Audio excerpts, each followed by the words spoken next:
বরাদ্দকৃত অর্থ নিয়ে বেনিয়মের অভিযোগ।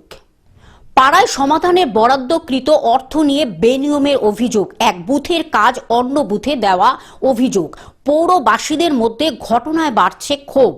বিরোধী দল বিজেপির দাবি, পৌরসভার চেয়ারম্যানের কাছে কৈফিয়ত চাওয়া হবে কেন এমন ঘটনা ঘটল।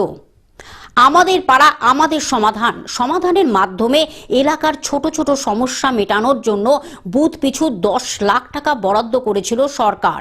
সেই নির্দেশকেও অমান্য করা হলো। পশ্চিম মেদিনীপুর জেলার ক্ষীরপাই পৌরসভার 7 নম্বর ওয়ার্ডে মুখ্যমন্ত্রী মমতা বন্দ্যোপাধ্যায় ঘোষণা করেছিলেন, আমাদের পাড়া আমাদের সমাধানের মাধ্যমে নির্দিষ্ট বুথেই এলাকার মানুষের চাহিদা অনুযায়ী পৌরসভা ও পঞ্চায়েত 10 লক্ষ টাকার উন্নয়নমূলক কাজ রূপায়ণ করা হবে।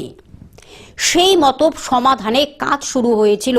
আর ক্ষীরপাই পৌরসভায় বিভিন্ন এলাকা থেকে দীর্ঘদিন আগেই অভিযোগ ছিল, প্রভাবশালী নেতা বা কর্মীরা অন্য এলাকাকে বঞ্চিত করে নিজের এলাকায় কাজ করে নেয়।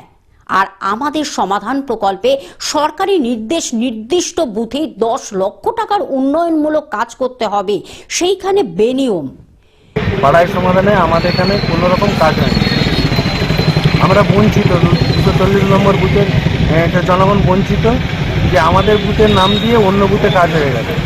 ক্ষীরপাই পৌরসভার 7 নম্বর ওয়ার্ডের 2টি বুথ, তেলিবাজার, আনন্দপুর, মালিডাঙ্গা নিয়ে 240 নম্বর বুথ আর শ্যামলগঞ্জ এলাকাটি 239 নম্বর বুথ।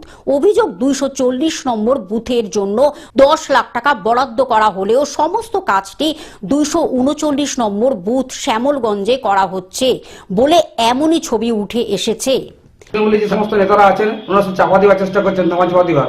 ওনারা ভাবছেন কিছু করতে পারবেন না, কিন্তু আমরা কিন্তু বৃহত্তর আন্দোলনে যাব যদি ওনারা টাকাটা ওই বুথে না খরচা করেন। ওখানকার জনগণ যাতে ওই টাকাটা পায়, খরচাটা যাতে ওই বুথেই খরচা করা হয়, সেই জন্য আমরা চাইছি। পশ্চিম মেদিনীপুর থেকে কল্যাণ মণ্ডলের রিপোর্ট, গ্লোব নিউজ। মেসি কাণ্ডে ধৃত আয়োজকের জামিন খারিজ। এখন থেকে গ্লোব টিভি দেখুন আপনার স্মার্টফোনেও। গুগল প্লে স্টোর অথবা অ্যাপল স্টোর থেকে ডাউনলোড করুন গ্লোব টিভি লাইভ অ্যাপ। এছাড়া জিও টিভি অ্যাপ থেকে দেখুন গ্লোব টিভি লাইভ।